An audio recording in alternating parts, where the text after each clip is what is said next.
21 जून एक ऐतिहासिक दिन है, जिस दिन आज से 28 साल पहले इंदिरा गांधी ने इस देश के अंदर आपातकाल लगाया। इस आपातकाल के खिलाफ बनारस में समाजवादी, गांधीवादी, नारीवादी, कम्युनिस्ट और प्रगतिशील सभी ताकतें इकट्ठा होकर आज बनारस सम्मेलन कर रही हैं। जब तक आखिरी आदमी को रोजी और रोटी नहीं मिलता, पढ़ाई और कमाई नहीं मिलता, इस देश के अंदर जातपात खत्म नहीं होता, इस देश के अंदर साम्राज्यवाद खत्म नहीं होता, तब तक आजादी की लड़ाई खत्म नहीं होगी। Activists from all walks of life gathered at Benares for the Epoch March. Benares has been the living witness to innumerable movements.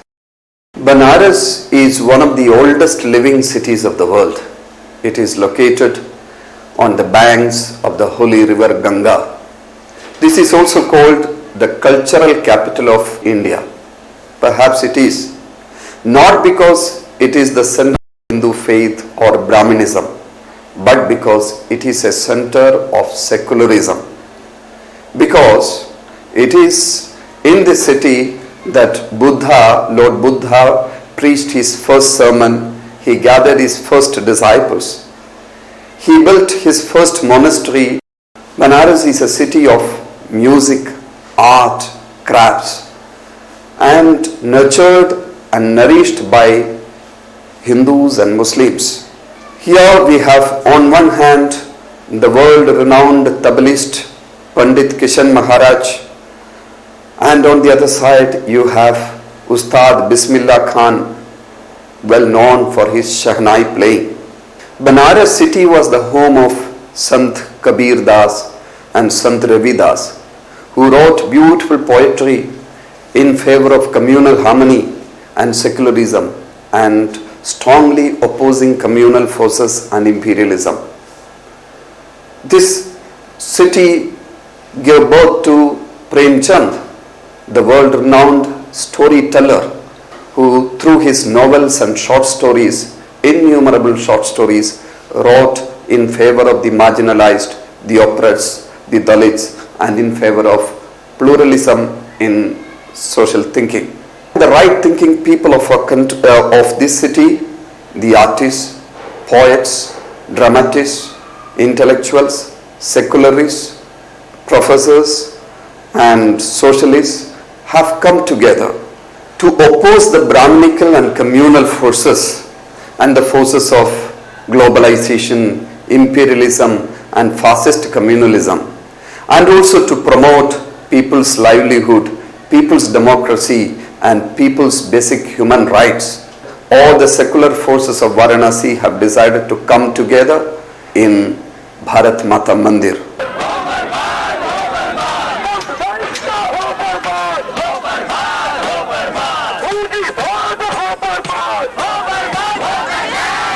The rally began from Bharat Mata Temple and marched towards Gandhi Adhyan Peeth. More than 3,000 villagers from over 40 villages, mostly women and children, NGOs working in Varanasi, as well as social activists, journalists, and a major section of society participated in the march.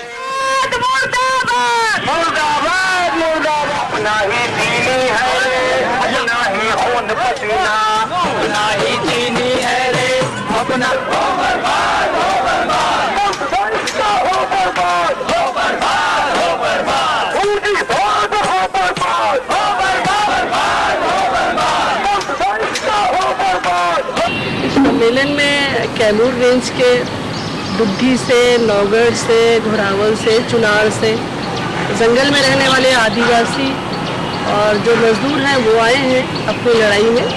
20 जून जो है वो अत्याचार विरोधी दिवस के रूप में अपने लोगों ने अपनी लड़ाई में इसमें शामिल होने का फैसला लिया है और शामिल भी हुए हैं, अपनी आवाज़ बुलंद की है इसमें।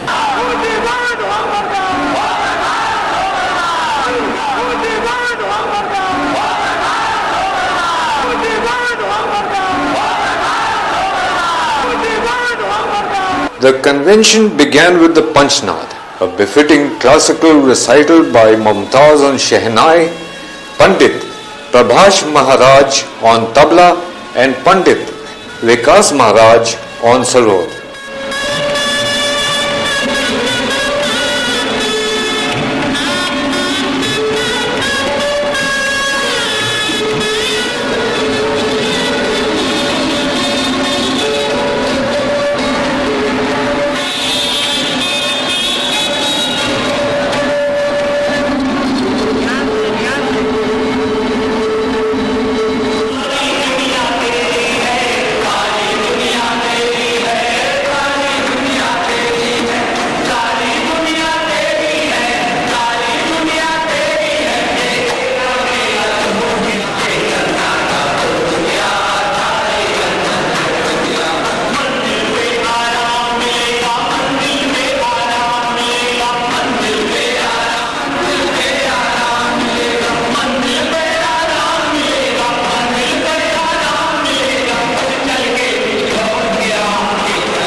The main objective of this Benares Declaration is to review and plan out strategies with regard to various issues related to human rights and child rights.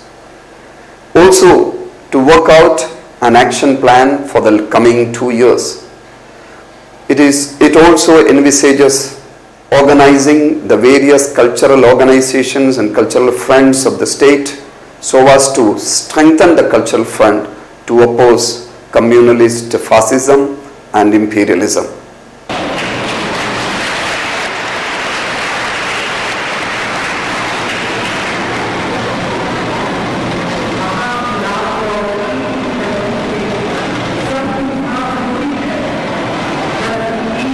इस आयोजन में विभिन्न पूर्वांचल के विभिन्न जनपदों से अलग अलग मुद्दों पर लड़ने वाले लोग, वहाँ के किसान, वहाँ के मजदूर, वहाँ के सामाजिक कार्यकर्ता, वहाँ के एक्टिविस्ट, सारे लोगों के अलावा कुछ बौद्धिक लोग, यूनिवर्सिटीज़ और कॉलेजेस के स्टूडेंट और तमाम बाहर के लोगों ने इसमें शिरकत किया।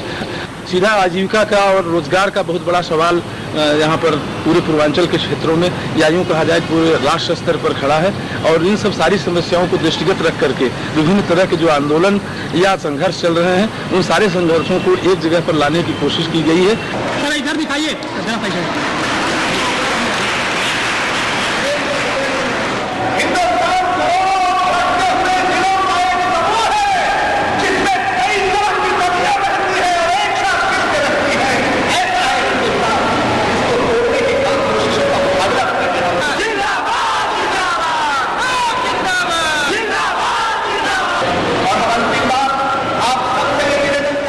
Mr. Amrish Rai spoke on the importance and relevance of the convention in the face of global economic and political imperialism of the Americans.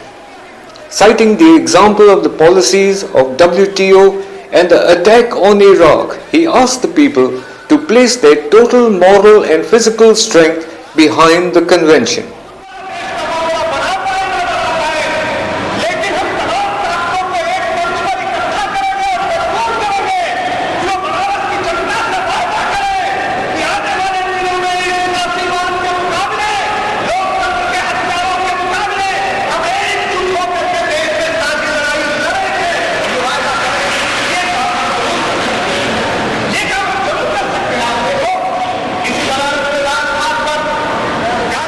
He added that the ideology of Gandhi plays an important role in this country. The plan of RSS is to take over Gandhi Vidya Sansthan and other intellectual institutions. This is masterminded by Murli Manohar Joshi.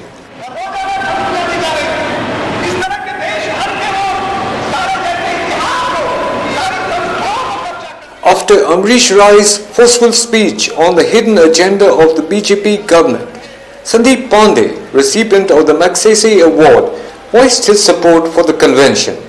He emphasized its relevance in the current political situation when fundamentalist forces were undermining the democratic institutions.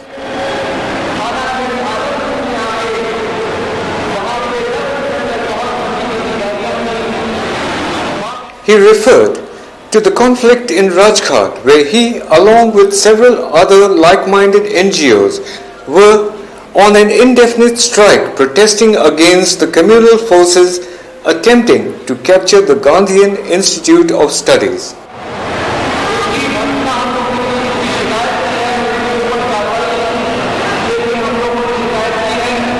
Concluding his speech, Sandeep Pandey appealed that all should unite to fight the communal forces. Ms. Hasina Khan of Awaaz-e-Nisa followed him. She emphasized on the suffering of women in the home, in the riots and in public. She drew our attention to the society, lack of concern for the dignity and respect of women, and cited the example of the Gujarat riots. She also condemned the repeated call to the Muslim community to prove their loyalty to the nation.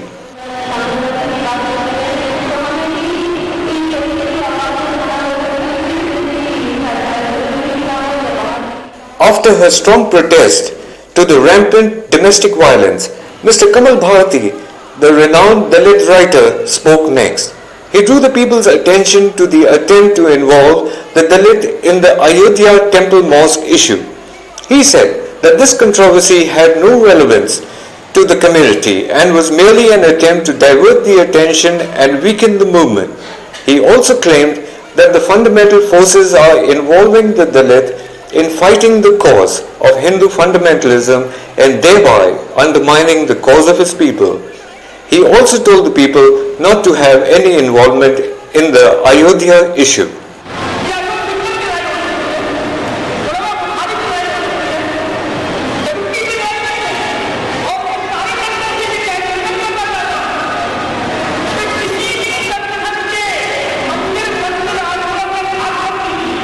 The next speaker on the dais was Dr. D. Prempati, who spoke about the emergency which was imposed on this day.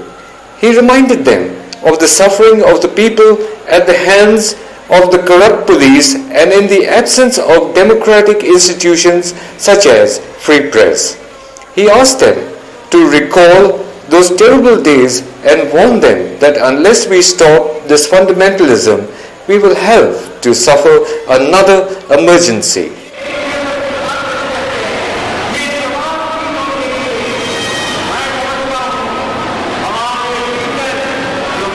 While the speaker stressed the need for a society with equal rights, outside the auditorium, books and handicraft were on sale. Meaningful books such as Bharati Mahila Andolan, books on globalization and communalism, as well as posters with a cause, were popular items of sale. Handicraft items made by the slum children also had a big demand. The next speaker to call the attention of the people was eminent Supreme Court lawyer Colin Gonsalves. He spoke on the food situation in India. He related how the food godowns in the country were filled with grain, but practically nothing was available for the people living below the poverty line.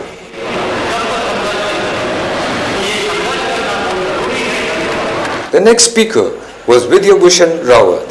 He called upon the people not to let the movement for their rights to go astray, but to remain concentrated on the Dalit movement. He asked them not to get involved in the temple issue, which was an attempt to divide the Dalit community. He also told the people that the imperialistic ideology of countries such as America and England had seeped into our society to the extent that it had reached the village level. It was now time to be aware of it and to eradicate it.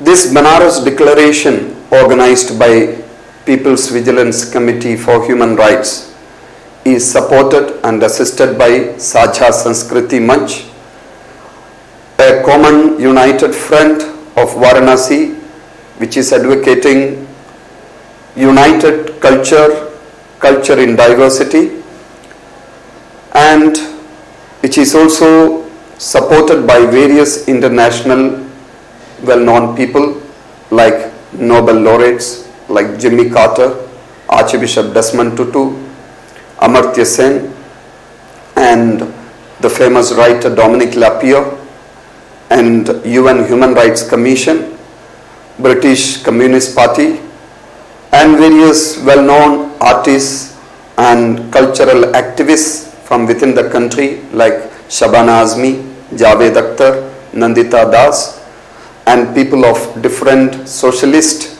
and left-wing parties.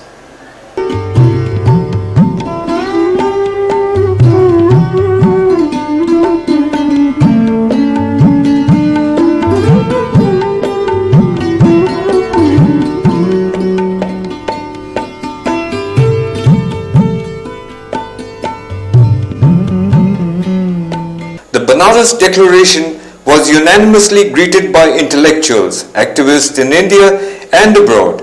Many sent their felicitation while others actively participated. One such speaker was Miss Mani Mala.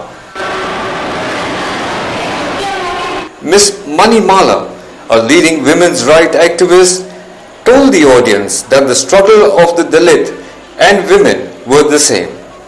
Both belong to the weakest section of society and have always been victims at the hands of anti-social elements. It is unfortunate that the government is more concerned with capitalism and a material world and least concerned with women and Dalit issues. She cited the tradition wherein during the drought a naked Dalit woman was made to plough the fields to cause rain.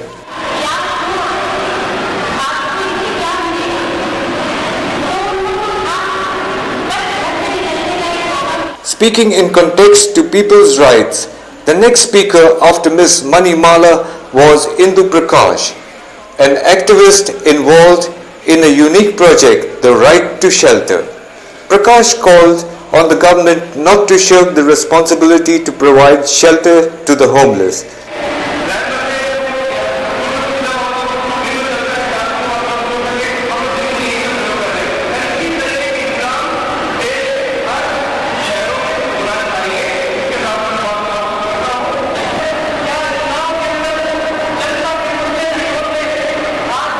Prashant Shukla told the assembled audience that they were the government. He asked them not to elect any corrupt politician. He also reminded them that they themselves were leaders of the movement.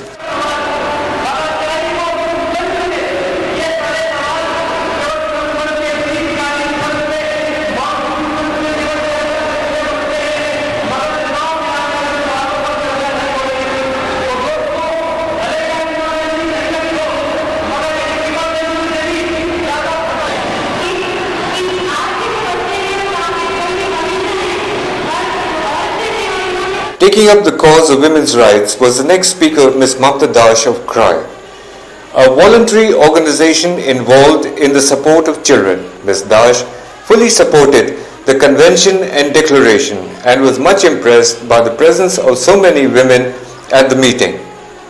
She told the women that it was now a time that they learned to fight their own battles independently and with confidence.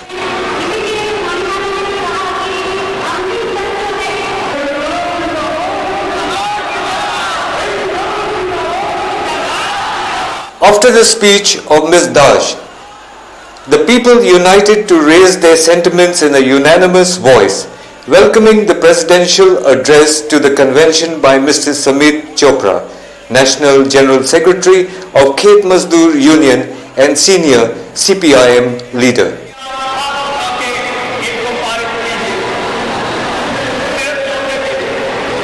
He pointed out that very little had been mentioned about Indian capitalism. He attacked the government for its anti-people policies and condemned its plan for privatization, which will affect the poor and marginalized.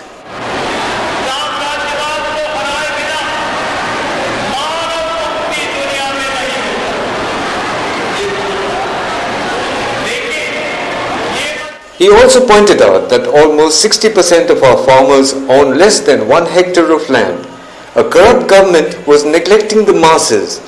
Farmers were caught in delays of repayments of loan, while rich capitalists went scot-free. The country was facing a fresh colonialism in the form of capitalism and globalization, and they were using local capitalists and fundamentalists for their aims. Thus, the convention and declaration is most appropriate for our times, and we have to keep up our struggle and commitment.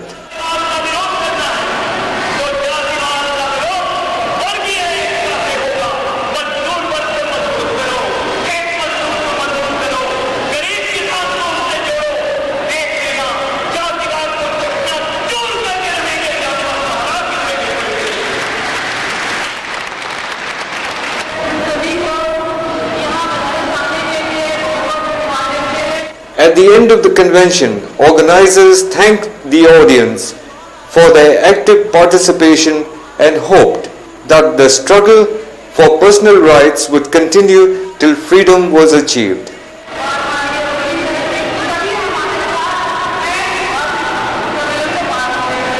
The people were fully involved in the convention. Their voice was a united force, loud, clear and bold, and had the strength of purpose. Their slogans resounded as a force as they demanded for equal rights to food, labor, education and shelter.